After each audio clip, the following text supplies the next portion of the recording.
दोस्तों आजकल दुनिया में कुछ ऐसा ट्रेंड आ गया है ना कि हर आदमी एक दूसरे से आगे निकल जाने की होड़ में है और इसके लिए वो कुछ भी करने को तैयार है और जिसकी वजह से उन लोगों का पीछे रह जाना स्वाभाविक हो जाता है जो खुद में उतना कॉन्फिडेंट नहीं रहते या अपनी बात कहने से कतराते हैं। कहने का मतलब है कि अगर लोग आज आपको रिकॉग्नाइज नहीं कर रहे हैं, आपको नहीं पहचान रहे हैं, तो आप बहुत जल्दी इस दौड़ से बाहर हो जाएंगे। फॉर एग्जाम्पल, कई बार आपने देखा होगा कि आपके दोस्त आपके साथ में खड़े होते हुए भी आपकी बातें ध्यान से नहीं सुनते, लेकिन वहीं पर किसी और की बातों को बड़ा ध्यान से सुनते हैं और जैसे ही आप बोलना शुरू करोगे आपको इग्नोर करना शुरू कर देंगे। इसका मतलब यह है कि आपको अपने अंदर कुछ ऐसा बदलाव लाने की जरूरत है जिससे लोग आपकी बातों को सुने, दुनिया आपकी इज्जत करे, आपकी वैल्यू को समझे, आपको ध्यान से सुने और आपको इग्नोर ना करें। लेकिन सवाल यह है कि हम आखिर ऐसा करें क्या, ऐसा क्या करें जिससे लोग हमारी वैल्यू को समझे। आज के इस वीडियो में हम जानेंगे कुछ ऐसे साइकोलॉजिकल ट्रिक्स के बारे में, कुछ ऐसे तरीकों के बारे में जिनको अगर आपने अपनी लाइफ में इंप्लीमेंट कर दिया तो लोग ना आपको झुक करके सलाम करेंगे। दैट मीन्स कि आपको सीरियसली लेना शुरू करेंगे, आपकी बातों की वैल्यू करेंगे और आपको ध्यान से सुनेंगे। तो अभी इस पल के बाद में इस वीडियो को लास्ट तक देखने से पहले मत छोड़ना। मेथड नंबर 1, लोगों को ना कहना सीखो। लर्न टू से नो। दोस्तों, अगर आप किसी को खुश करने के लिए, उसको कंफर्टेबल करने के लिए उसकी हर बात में हाँ में हाँ मिलाते जा रहे हो ना, तो भाई ऐसा करना आपको नीचे ला रहा है, क्योंकि लोग आपको हल्के में लेना शुरू कर देते हैं जब आप उनके लिए हमेशा अवेलेबल रहते हो, जब आप उनको ना नहीं कह पाते। उनको तो पता है कि यार इसको तो मैं कहूंगा तो ये तो मान ही जाएगा, इसको क्या कन्विंस करना, लेकिन आप ना कहना सीखो। जी हाँ, आपके अंदर अपने कामों को छोड़कर दूसरों के काम को करना है कि नहीं करना, उसको आप अच्छे से फैसला करके उसके बाद में करो। जरूरी नहीं है कि आप इस पूरी दुनिया को खुश रखोगे तो आप खुश रह पाओगे, ऐसा नहीं है। दूसरों को खुश रखने की चाह में आप दूसरों के हर काम के लिए हाँ पे हाँ करते जाते हो, लेकिन धीरे धीरे वो लोग आपकी बात का फायदा उठा लेते हैं और आपके मुंह लग जाते हैं। देखते ही देखते आपकी वैल्यू का भी कचरा होने लगता है। मेथड नंबर 2, कि जरूरत के वक्त ही बोलो। Don't talk too much. अगर आप जरूरत से ज्यादा बोलोगे ना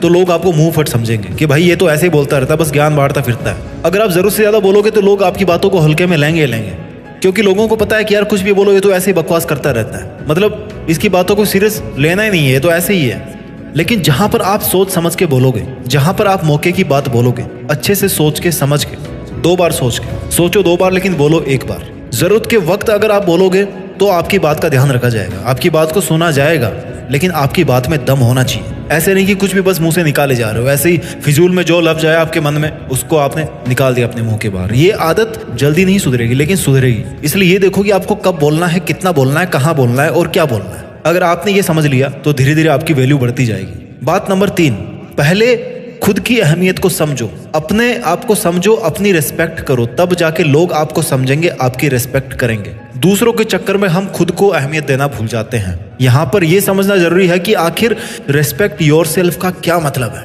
इसका मतलब यह है कि आप अपने जो प्रयास कर रहे हैं उसकी कद्र करो, आप अपने लक्ष्य की कद्र करो, अपना जो सेल्फ डिसिप्लिन आपने मेंटेन किया है उसको मेंटेन करो, उसकी आप इज्जत करो। और अगर आप आपके पास में जो कुछ भी है उनकी अगर आप इज्जत करोगे, चाहे वो आपकी क्वालिटी हो, चाहे आपके पास में फिजिकल पोजीशन हो, कुछ भी हो, अगर आप उनकी अहमियत समझोगे तब दूसरे उनकी अहमियत समझेंगे। अपने कामों में एक क्वालिटी लेके आओ, अपने वर्क में एक क्वालिटी लेकर के आओ, उसकी वैल्यू को समझो। पॉइंट नंबर 4, कि बार बार माफी मांगना बंद करो। हम सभी लोग इंसान हैं, हमसे गलती होना भी लाजमी है, लेकिन वही गलती अगर बार बार होती रहे तो ये गलती नहीं कहलाती। हम अगर किसी काम को लेके लोगों से छोटी छोटी बातों पर भी सॉरी बोलना शुरू कर देते हैं ना, तो लोगों की नजर में हमारी इमेज भी वैसी बन जाती है कि भाई ये तो ऐसे ही है। इससे भी बड़ी बात यह है कि जितनी बार सॉरी बोलकर दूसरों को या खुद को कंफर्टेबल करते हैं ना, उतना हमारे दोबारा गलती करने के चांसेस भी उतने ही ज्यादा होते हैं। अब हम तो बार बार सॉरी बोल करके एक तरफ से हट जाते हैं, लेकिन लोग क्या सोचते हैं कि यार ये तो ऐसे ही है, गलती करता है, सॉरी बोलता है, गलती करता है, सॉरी बोलता है, इसको तो हटाओ, इससे बात ही नहीं करनी, ये मतलब का इंसान नहीं है, काम का इंसान नहीं है, ये ऐसे ही है, फालतू का। इसलिए अगर आप किसी को सॉरी बोल रहे हो तो उसको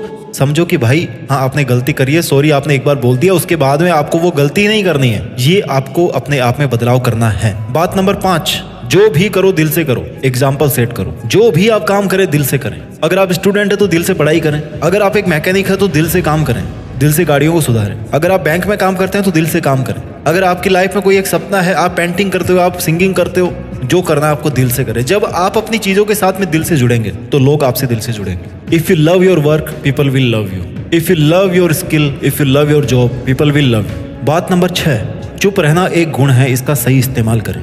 एक बहुत ही मशहूर कहावत है कि मूर्खों के लिए सबसे अच्छा जवाब है कि आप चुप हो जाओ, लेकिन ये कहावत सिर्फ तभी ठीक बैठती है जब आपके सामने मूर्खों की टोली हो। कभी कभी हम वहां पर भी चुप रह जाते हैं जहां पर हमारी बोलने की सबसे ज्यादा जरूरत होती है ना। जहां बोलना चाहिए वहां बोलते नहीं है, जहां चुप रहना चाहिए वहां पे बोल जाते हैं, पूरा गड़बड़ हो जाता है। बोलना और चुप रहना दोनों कला है। बोलने से ज्यादा चुप कहाँ पे रहना है, ये सबसे ज्यादा बड़ी कला है। क्योंकि बोलता तो हर कोई है, बकवास तो हर कोई करता रहता है, लेकिन चुप कहाँ पे रहना है, किस बात पे रहना है, ये एक बहुत बड़ी बात है, बहुत बड़ा रहस्य है। इसलिए याद रखिए कि चुप रहना एक प्रकार का टूल है जो आपकी पर्सनल डेवलपमेंट के लिए बेहद जरूरी है। इसलिए उस टूल का कब, कैसे और कितना इस्तेमाल करना है, इस पर गौर करना आपकी जिम्मेदारी है। आपकी यही खूबी देखना देखते देखते लोगों को आपका दीवाना बना देगी। आदत नंबर 7, एक सकारात्मक दृष्टिकोण को अपनाएं। Keep a positive attitude and approach. बहुत से लोग ना हमेशा अपनी परेशानी को लेकर के दूसरों के पास जाते रहते हैं। उनको लगता है कि वहां से सॉल्यूशन मिल जाएगा, लेकिन होता यह है कि वो लोग जिनको वो अपनी प्रॉब्लम्स बताते हैं वो उससे चिढ़ना शुरू कर देते हैं। क्यों? क्योंकि प्रॉब्लम एक बार बताई जाती, 2 बार बताई जाती है, 10 बार बताई जाती है,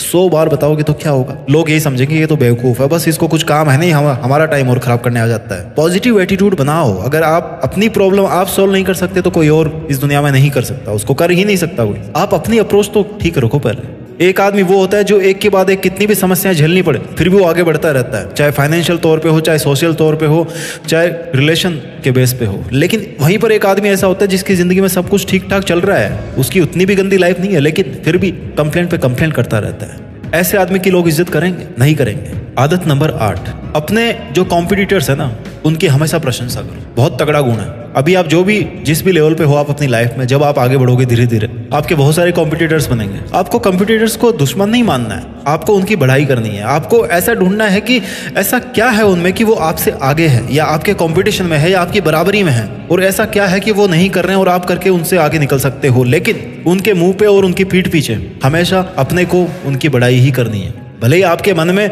ऐसा हो कि यार ये कैसे निकल गया, मैं इसको कैसे पीछे छोड़ूं, जो कि स्वाभाविक है, लेकिन आपको कभी भी उनकी बुराई नहीं करनी है, उनकी प्रशंसा ही करनी है। ये एक बहुत बड़ा गुण है कि आपके जो प्रतिद्वंदी भी होंगे ना वो भी आपकी बढ़ाई करना शुरू कर देंगे, वो भी आपके फैन बन जाएंगे, वो भी आपको वैल्यू देना शुरू कर देंगे। कभी भी अपने दुश्मन को कमजोर नहीं समझना चाहिए। आपका दुश्मन नहीं, हालांकि वो आपका कॉम्पिटिटर है, but in some concept he is your enemy because he is killing the field. वो उस मुकाम पे पहुंचने की कोशिश में है जहां पर आप पहुंचना चाहते हो, है ना? तो दुश्मन ही हुआ ना वो, लेकिन अल्टीमेटली वो भी अपने सपने के लिए काम कर रहा है, आप भी अपने सपने के लिए काम कर रहे हो। इसलिए उसकी प्रशंसा करो कि वो भी उस लेवल तक मेंटेन है जहां पर आप हो। ये एक बहुत बड़ी कला है कि वो भी आपकी वैल्यू करना सीख जाएगा। ट्रिक नंबर 9, अपनी सीमा में रहना सीखो। Know your boundaries. आपकी बाउंड्रीज क्या है? बाउंड्री का मतलब क्या है? आपका डिसीजन, आपका कंट्रोल, कहां पर आपको इंटरसेप्ट करना है कि नहीं करना। एक वक्त था जब लोगों का कहना था कि पेड़ पौधों में जीवन कैसे हो सकता है, ये ना तो बोलते, ना चलते, ना खाते हैं। लेकिन भारत के महान वैज्ञानिक जगदीश चंद्र जी ने क्या कहा कि भैया पौधे सजीव हैं। जब इस बात को शुरू में नकारा जा रहा था ना तो उन्होंने किसी का विरोध नहीं किया, ना ही किसी को मनाने की कोशिश की, बस अपने काम पे ध्यान दिया और एक्सपेरिमेंट को सफल बना करके बातों को सही साबित किया। ऐसा वो इसलिए कर पाए क्योंकि उनको अपनी सीमाएं पता थी कि मेरी सीमा है काम करना, किसी को मनाना मेरी सीमा नहीं है, वो मेरी सीमा के बाहर है। ना ही वो बैठ करके रोए, क्योंकि रोना उनकी सीमा के बाहर था। उनकी सीमा के अंदर था कि खुद का काम करो, खुद खुश रहो बस। उन्हें अपने पर विश्वास था। उन्होंने अपनी सीमाओं से बाहर जाकर के किसी की चापलूसी नहीं करी, वो काम नहीं किया जो उनको नहीं करना चाहिए था, उन्होंने वो काम किया जो उनको करना चाहिए था। ऐसे बहुत सारे लोग हैं दुनिया में जो अपनी सीमा में रह करके वो काम करते हैं जो उनको करना चाहिए। आदत नंबर 10, समय के पाबंद रहो और विनम्र रहो। B punctual and stay humble. आपके दफ्तर में ऐसा कोई ना कोई बॉस आपको जरूर मिला होगा कभी, या आपके कॉलेज में कोई ऐसा टीचर होगा, या आपके फैमिली में ऐसा कोई मेंबर होगा जिसके सामने ना कोई कुछ बोलता ही नहीं है, लेकिन पीठ पीछे बोलते हैं कि यार वो मेरे को ऐसे बोलता है, वो उसको समझाओ, कोई मेरी बात नहीं मानता हो। जी हाँ, हमारी लाइफ में ना कोई एक ऐसा प्राणी जरूर होता है, चाहे आपके ऑफिस में, चाहे आपके कॉलेज में, चाहे आपका रिलेशन में हो, चाहे फैमिली में हो, कहीं पर भी हो, चाहे आपके पड़ोस में हो, कोई ना कोई ऐसा प्राणी जरूर होता है जिसको सामने कोई कुछ नहीं बोलता लेकिन पीठ पीछे बहुत कुछ बोलते हैं। हमें पीठ पीछे कुछ नहीं बोलना, हमें विनम्र रहना है, सुलझा हुआ रहना है। सुलझे हुए स्वभाव से बड़ी से बड़ी जिम्मेदारी को भी उठाएंगे ना तो उसको पूरा कर लेंगे। वहीं अगर आप खुद गुस्सेल होंगे, कुंठित होंगे, ईर्ष्यालु स्वभाव के होंगे किसी के प्रति, तो फिर आपको ना जिंदगी एक बोझ सा लगने लग जाएगी। वो धीरे धीरे आपके इस स्वभाव का प्रभाव आपके आसपास के लोगों पर पड़ेगा। वो आपकी रिस्पेक्ट तो दूर, आपसे बात तक करना नहीं पसंद करेंगे। आपकी वजह से किसी का टाइम बर्बाद नहीं होना चाहिए, आपकी वजह से कोई हर्ट नहीं होना चाहिए। हर्ट नहीं होने का मतलब ये नहीं कि आप उसको खुश करने में लग जाओ, पर आप कोई ऐसी बात मत बोलो कि सामने वाला हर्ट हो जाए। हर किसी इंसान का एक ईगो लेवल होता है, ठीक है, उसको क्रॉस मत करो। जब तक कि आपको कोई फर्क नहीं पड़ रहा वो बात बोलने से या नहीं बोलने से, तो आप वो बात क्यों बोल रहे हो उसको? आपका भी एक ईगो है, आपका भी एक सेल्फ रिस्पेक्ट है, सामने वाले का भी कोई सेल्फ रिस्पेक्ट है। उसको मत तोड़ो। इज्जत दोगे तो इज्जत मिलेगी। ये थे लाइफ के 10 ऐसे रूल्स जिनको अगर आप अपनी जिंदगी में फॉलो करोगे तो आज आपको जितनी वैल्यू मिल रही है ना, उससे ज्यादा ही वैल्यू दुनिया आपकी आने वाले टाइम में करेगी। दुनिया आपकी कायल हो जाएगी कि भैया बंदा हो तो ऐसा। आई होप आपको ये वीडियो अच्छा लगा होगा। अच्छा लगा हो तो बहुत मेहनत कीजिए अपनी जिंदगी में, अपना ख्याल रखिए, आगे बढ़ते रहिए और देश में अपना नहीं बल्कि दुनिया में देश का नाम कीजिए। जय हिंद, वंदे मातरम।